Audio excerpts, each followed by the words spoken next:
এটা পাৰ্কৰ সোমোৱাৰ পিছত আৰু আপুনি বাহিৰত ওলাই যাব নালাগে ইয়াত থাকিব एक्सट्रा बाजेट हमनाय जागोन बिटिसि काउन्सिलाव दा बेबादिसो डेभेलप खालामगोन आरो जोङो नैबे मोनाबिलि समाव मोनसे खौरां नोंथांमोननिसिम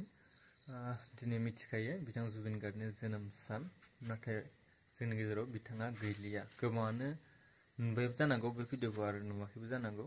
बिथां हाग्रामा महिलारि सारा जिखिनि खोथा बुंलांदोंमोन सोरखाराव फैब्ला जिखिनि खामानि मावगोन होनना बुंदोंमोन बिथां जुबिन गार्गनि थाखाय बेखौ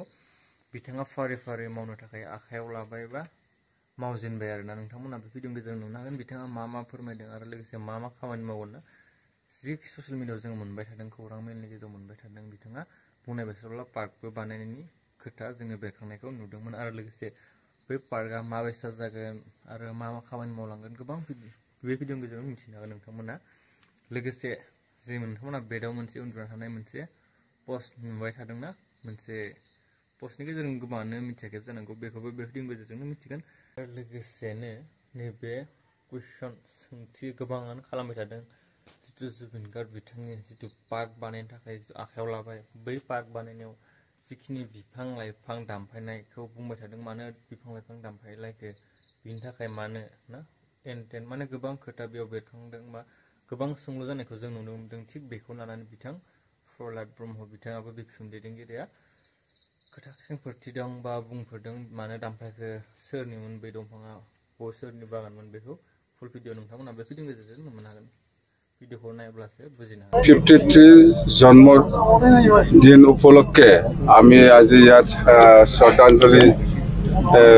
যেটো কাৰ্যসূচী এইটো আমি ইতিমধ্যে শেষ কৰিলোঁ ইয়াৰ পিছত আমি চিফ মিনিষ্টাৰ ডাঙৰীয়াৰ নেতৃত্বত গোটেই অসমত যিটো ৰক্তদান যিটো প্ৰগ্ৰাম এইটো আমি অলৰেডি কৰিলোঁ আৰু ইয়াৰ পিছত আমাৰ জুবিন গাৰ্গ ডাঙৰীয়াৰ যিটো ষ্টেচু আৰু পাৰ্ক সেইটো আমি ফাউণ্ডেশ্যন লে কৰিলোঁ ইয়াৰ পিছত লাষ্টত এতিয়া গছ ৰোৱা যিটো কাৰ্যসূচী এইটো আমি শেষ কৰিলোঁ মুঠতে আমাৰ আকৌ আমাৰ 2টা বজাৰ পৰা আৰু আমাৰ প্ৰগ্ৰাম আছে তো আজিৰ দিনটো যিটো কাৰ্যসূচী সেইটো খুব ভাল আমাৰ বিটিসি চৰকাৰৰ উদ্যোগৰ যিটো হৈছে তো ক'ব লগা সেইটোৱে যে আমি কেতিয়াও পাহৰি যাব নোৱাৰে জুবিন গাৰ্গ ডাঙৰীয়াৰ এই কাৰণে আমি বিটিসি বাকী ৰাইজে বিচাৰা নিচিনা জুবিন গাৰ্গ ডাঙৰীয়াৰ যিটো প্ৰতিমূৰ্তি বা যিটো পাৰ্ক এইটো আমি আজি উদ্বোধন কৰিলোঁ অৰ্থাৎ এই পাৰ্কৰ নামত আমাৰ কমেও 20-25 কোটি বা 30 কোটি এনেকুৱা আমাৰ এক্সপেক্ট আছে আমি কনসেপ্ট পেপাৰ বনাই আছো অৰ্থাৎ সেই যিখন পাৰ্ক হ'ব সেইটো খুব ভাল পাৰ্ক হ'ব ইয়াৰ বাদে আপোনালোকে অকল জুবিন গাৰ্গ ডাঙৰীয়াৰ নহয় ডক্টৰ ভূপেন হাজৰিকা ডাঙৰীয়াৰ নামতে আমি ভাল এটা ষ্টেচু আৰু পাৰ্ক আমি বনাম আৰু ইয়াৰ লগতে আপোনালোকে শুনিছে গোসাইগাঁৱত আমি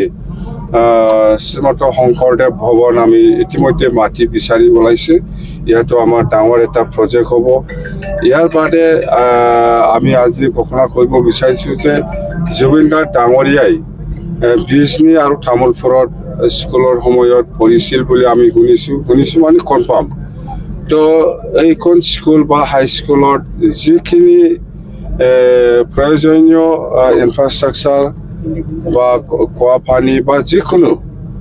সেইখন স্কুলত আমি বিটিসি চৰকাৰৰ পৰা বনাই দিম বুলি আমি আজি ঘোষণা কৰিছোঁ বিজনী আৰু তামোলপুৰত জুবিন গাৰ্গ ডাঙৰীয়াই শিক্ষাটো লৈছে বুলি আমি কনফাৰ্মেশ্যন পাইছোঁ অৰ্থাৎ এই স্কুলত মুঠতে কোনো অভাৱ হ'ব নালাগে খোৱা পানীৰ হওক বা বাউণ্ডাৰী ৱাল হওক বা স্কুল বিল্ডিং হওক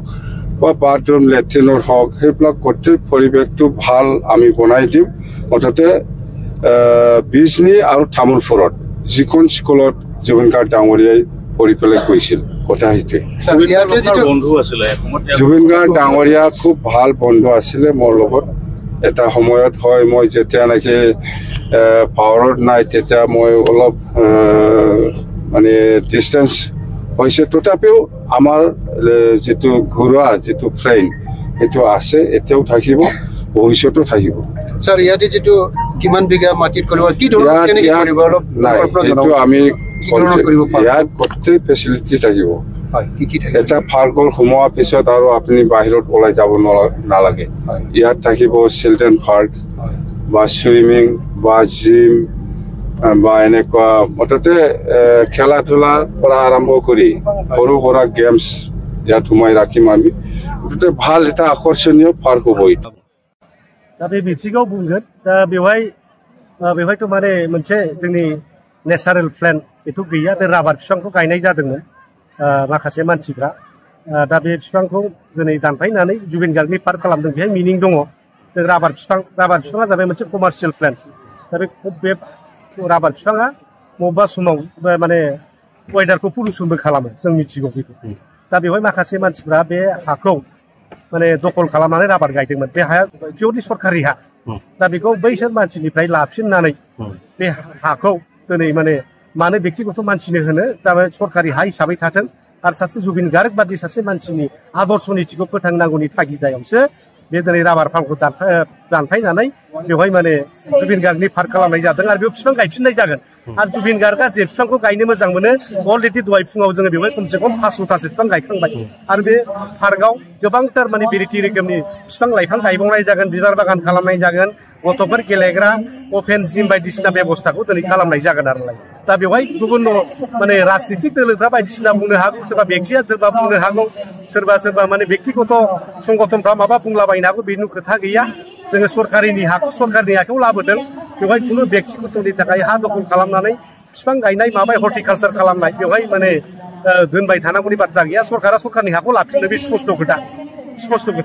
बे माने बेक्तिगत मानसिनि दखलनिफ्राय जों बेखौ लाफिनदों बे मोनसे गिदिर खोथा सरकारनि मोनसे स्टेप बिराद गिदिर स्टेप बे जाहाथे सरकारनि हाखौ थाफिननांगौ आरो बेबायदि हा दंब्ला जोङो बेखौ लाबोफिनगोन सरकारनि हायाव सरकारनि बेनिफिटआव बाहायगोन पाब्लिकनि बेनिफिटआव बाहायगोन सासे सानस्रि मानसिनि नङा दा बेवहाय दाना राजनितिक खालामनाय सोरबाया माने राजनितिक मुलाम्फानि थाखाय बेबहार खालामनो नागिरनाय बे बारा थि जानाय नङा आरो माने जायगानि दंफां लकेल दंफां नङा आरोखि राबार बागानसिमहाय कमार्शियेल प्लेन साथाम साब्रै मानसियानो रबार माने खेथि खालामनानै माने धोन आरजिबाय थादोंमोन दा बेखौ सरकारा नांगौ बे सरकार लाफिनबाय बेहाय जेबो बुंनांगौ गैया आरो जे बिफाङा जोंनि माने अक्सिजेन प्रडाक्ट खालामो जोंनि माने पलिउसनखौ कन्ट्रल खालामो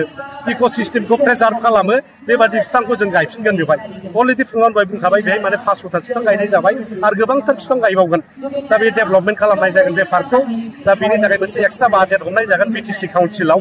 दा बेबादिसो डेभेलप खालामगोन आरो जोङो इक'सिस्टेमखौबो जोङो माने रैखाथि होनो थाखाय बे बेबस्थाफ्रा गासिबो जोंनाव दंजोबो नैबे भिडिअनि गेजेरजों नोंथांमोना मिथिनो हाबाय बा नुनो हाबाय जे बिथाङा मोनसे भारत महिला रेजिस्टारा बिथाङा बेदाव गोलानानै थानायनि जिखिनि मोनसे पस्ट नोंथांमोना ससियेल मिडियायाव नुबाय थादोंना बियो माने ब्लाड डनेट खालामनायनि मोनसे पस्ट बा मोनसे फट' इमेज आरोना बेयो गोबां भाइरेल जाबाय थादों ससियेल मिडियायावहाय आरो लोगोसे जिखिनि दंफां दानफायनायनि सोंलु खालामबाय थादोंना बै जिखिनि दंफां दानफायनाय बा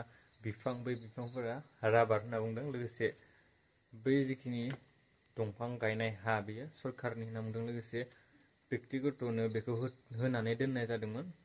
जिखिनि दंफां गायदों बिनिफ्राय बेखौ दानफायनानै फिन आरो खेबसेबाव दंफां फुलि गायफिननाय जादों होननानै बे बिथाङा बे भिडिअनि गेजेरजों फोरमायनायखौ जों नुनो मोन्दों